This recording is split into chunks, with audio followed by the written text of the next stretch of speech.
there's like a really good point about why she might not get the head job, and it has nothing to do with what she actually knows and her credibility and her knowledge. Well, it's an end of an era, but is it?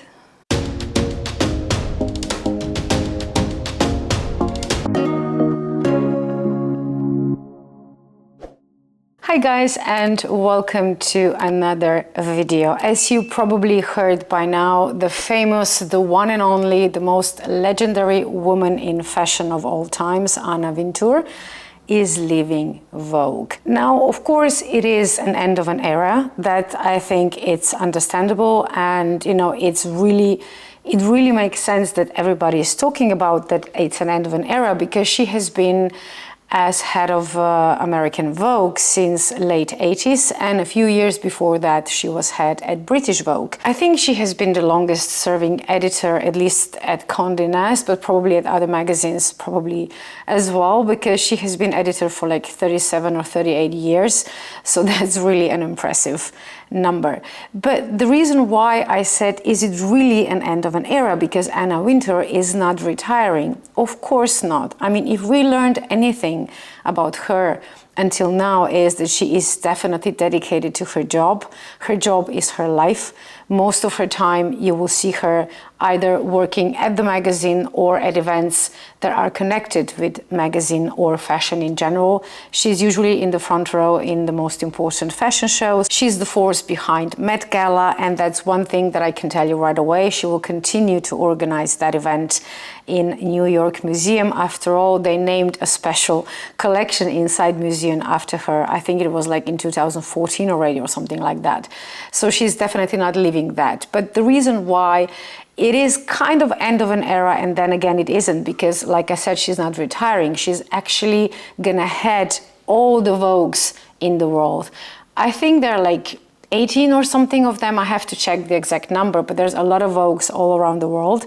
And as of now, she was the head of American Vogue. Now she's going to be editor, like content manager of all the Vogues, and also she's going to do much bigger jobs in Condé Nast environment. So she is not leaving fashion circles. She is not gonna just kind of go and have indefinite vacations, but she's just gonna change the way she works at Vogue, and we will see what that means, because what she did at American Vogue is definitely something special.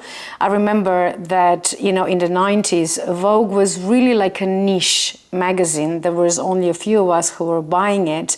It was not mainstream, at least not in Europe. Maybe it was in America. I don't know. If you were around at that time, let me know. That magazine was for sure at that time in the 90s for us who were obsessed with fashion and who wanted to know what's happening in the fashion world, not just like clothing wise, but also news about fashion designers and shows and things like that.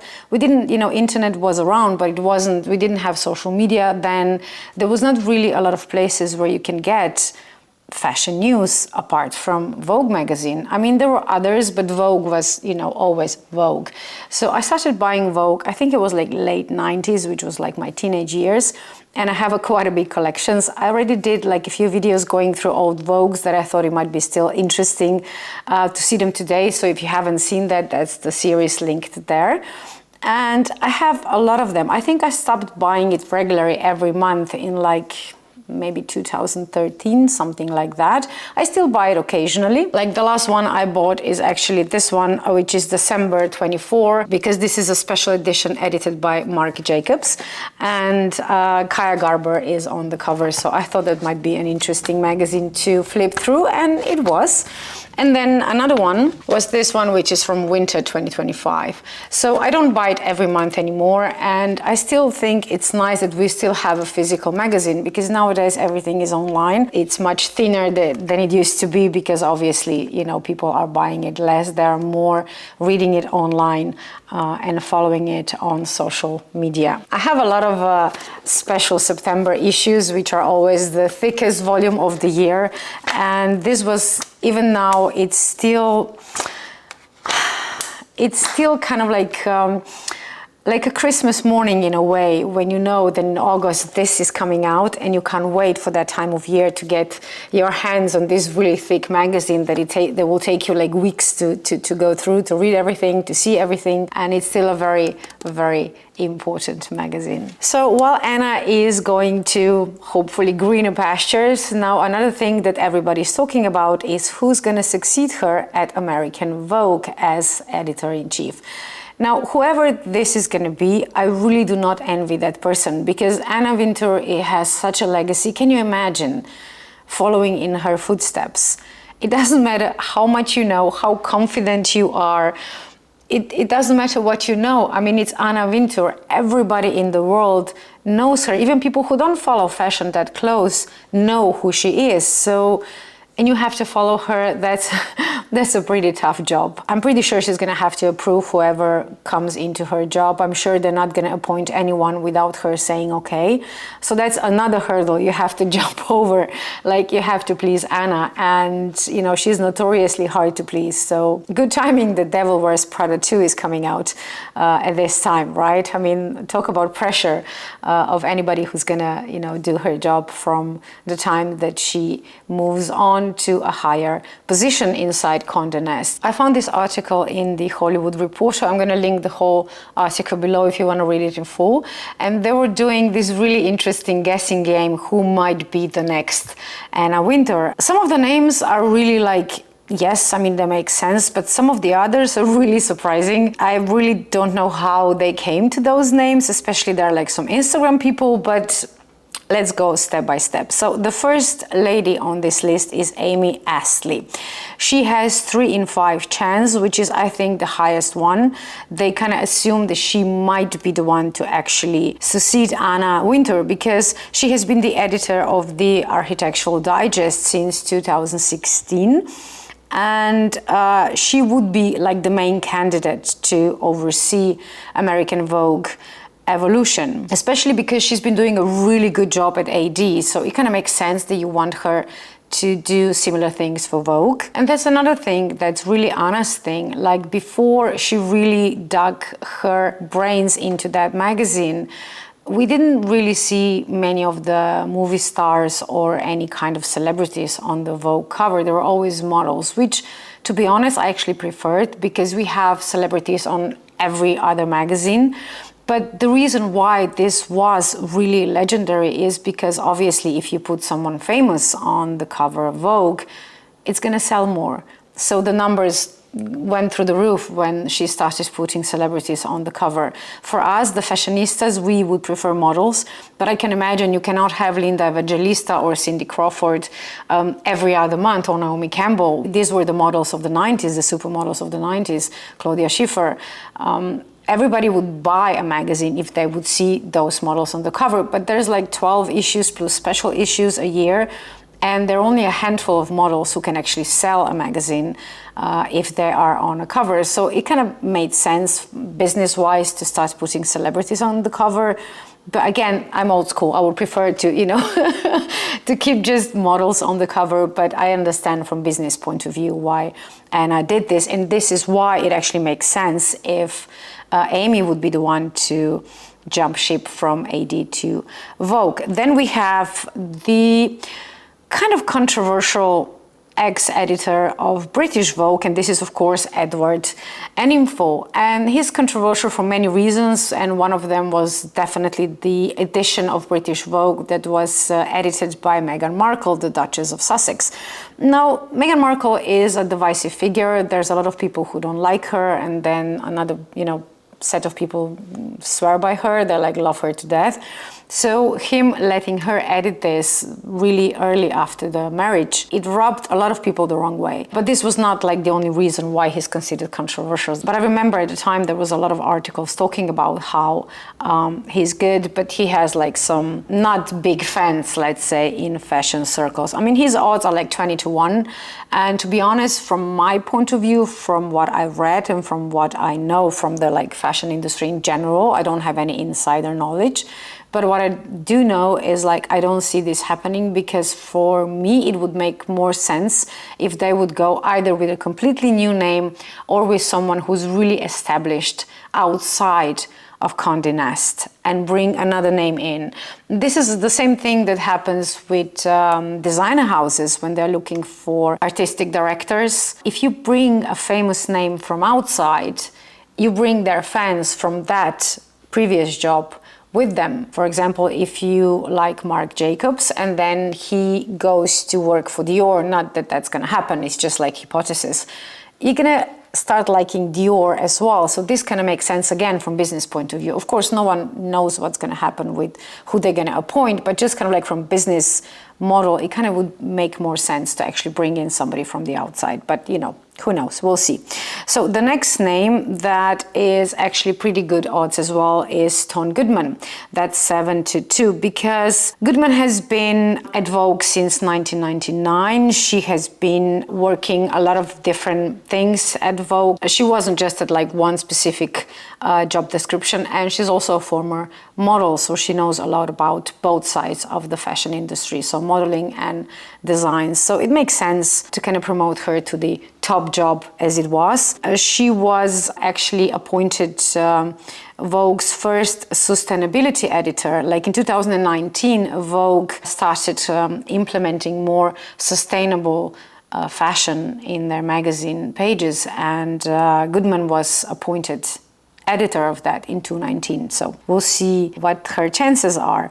Then we have another interesting name, and that is Eva Chen. Now, Eva Chen odds, according to Hollywood Reporter, is 25-1. Eva Chen has been at Instagram for 10 years, and she's actually there as director of fashion partnerships, which kind of made me laugh because, to be honest, I didn't know they actually have a director of fashion partnership. Of course, I knew they have like a fashion department because Instagram is mostly about that, mostly about selling clothes and, you know, showing you different outfits and things like that. So it makes sense that they are incorporated from Instagram side into fashion, but I didn't know there's actually like a director, and apparently Eva Chen was that for 10 years. She would be a great choice actually because she knows the social media platform, which is very crucial to know nowadays because you cannot just run a magazine. You have to be kind of like an octopus, you know, you have to have a hand in every aspect of fashion. So you have to have designers, social media, magazines, television, yes, still television. There's a lot of things that kind of goes into this pool of fashion for them to reach us, the customer, and then we decide what we want to buy and what we don't want to buy.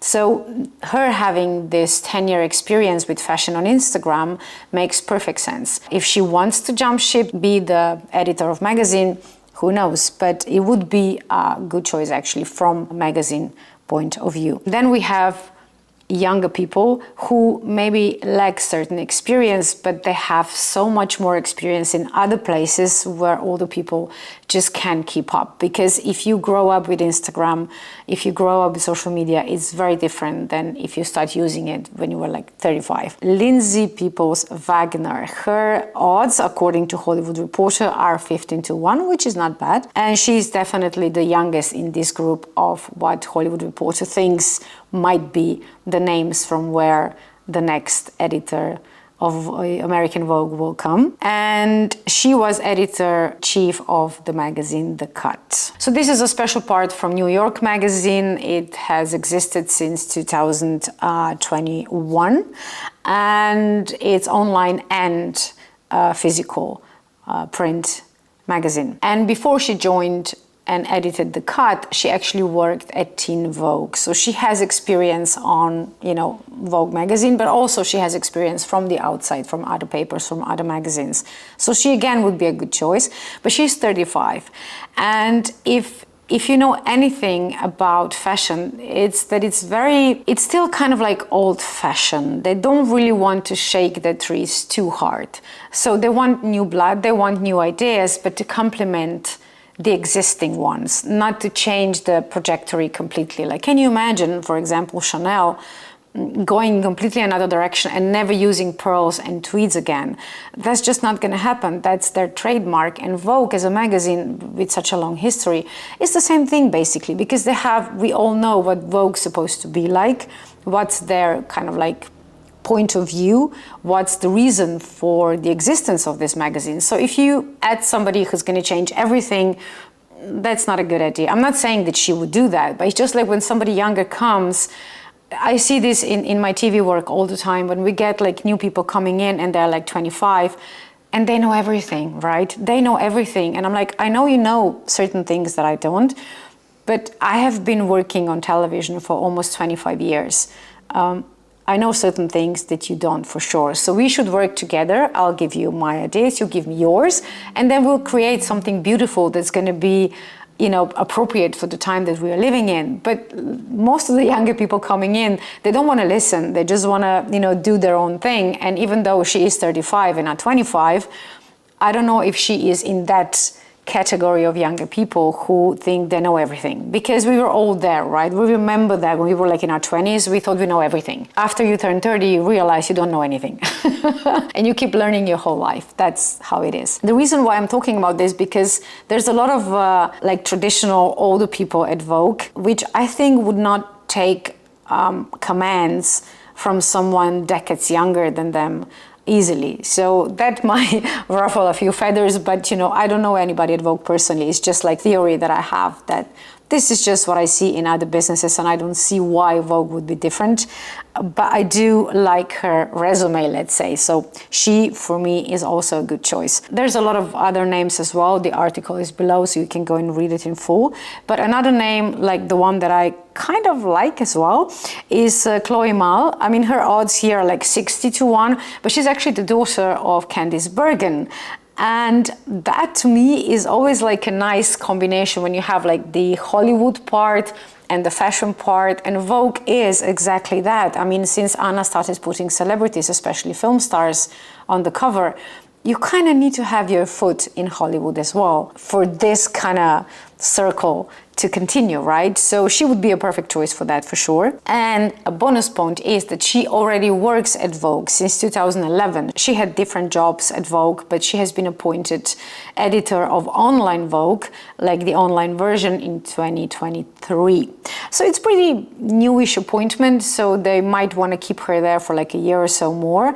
But I kind of see it though, even though she is from the inside, she is working on the online issue, which means that she does know social media. She has to, otherwise there's really no point of creating an online magazine if you do not know how to use social media. And also she has like the Hollywood connection firsthand, so that might actually be a good choice as well. There's like a really good point about why she might not get the head job, and it has nothing to do with what she actually knows and her credibility and her knowledge. It's just bad timing. Maybe you remember, it was just weeks ago, there was like a lot of cry out for the new head of Vanity Fair, because apparently that guy is a friend of Anna Wintour's daughter. And there was like a lot of cries of Nepo babies, that, you know, that he got the job because, you know, he's a friend of Anna Wintour's daughter. And of course, Vanity Fair is part of Condé Nast. Mark is 36, which again, is not too young to be editor, but in some circles it might be considered too young. And I guess that was the reason why people were assuming that, you know, this is something to do with knowing Anna Wintour's daughter B, but, you know, we don't know.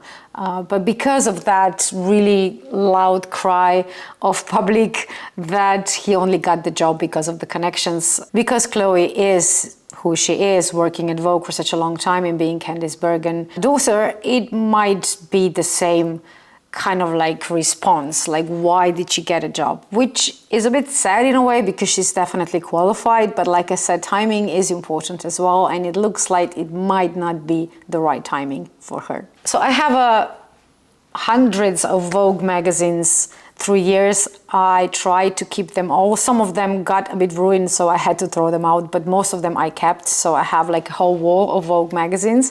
And I went through a few of them because I thought it might be interesting to see what Vogue was talking about like 30 years ago. And if this is something that you want to hear more, let me know in the comments. I can film more. I don't have all the issues, but I have most of them since like, I I would say early 2000s, and for like 12, 13 years, I think I have most of the 2000s editions. I really enjoyed the one where Melania Knaus, as she was called then, was marrying Donald Trump, and she was on the cover because of her wedding. And since Melania is from Slovenia, to me it was really cool that somebody from like a really, really tiny country in the middle of Europe actually ended on the cover of Vogue. So that to me as a fashionista was something really special.